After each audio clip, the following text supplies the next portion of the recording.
দুবাইয়ে আন্তর্জাতিক air show চলাকালীন ভারতে তৈরি তেজস যুদ্ধ বিমান ভেঙে পড়ে মৃত্যু হল ভারতীয় বায়ুসেনার এক পাইলটের। ভয়াবহ এই দুর্ঘটনায় ভাইরাল ভিডিও দেখে শিউরে ওঠেন নেটিজেনরা। 17 নভেম্বর থেকে দুবাইয়ে শুরু হয়েছে আন্তর্জাতিক এয়ার শো।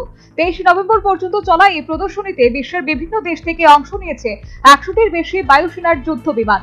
শুক্রবার আল মাকতুম আন্তর্জাতিক বিমানবন্দরে সেই শোতে অংশ নিয়ে মাঝ আকাশে আচমকায় বাঁক নিতে গিয়ে নিয়ন্ত্রণ হারিয়ে মাটিতে আছড়ে পড়ে ভারতীয় বায়ুসেনার একটি তেজস যুদ্ধ বিমান। তারপরই বিস্ফোরণের শব্দ ও কালো ধোঁয়ায় ঢেকে যায় গোটা এলাকা। ঘটনাস্থলে মৃত্যু হয় পাইলটের।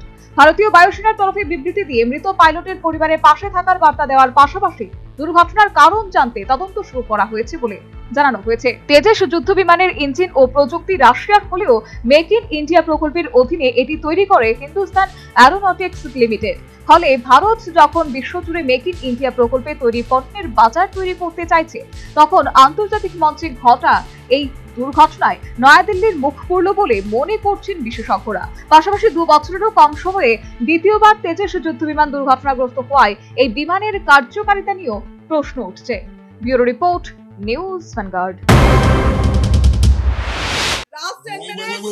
If the speed, the whole square equals a square, b square, 2ab, time's up. 5 more minutes left.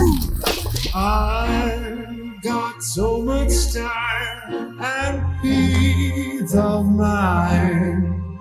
Life's feeling fine. My time to shine. At SIP Abacus, we build math foundation and improve academic performance. SIP Abacus,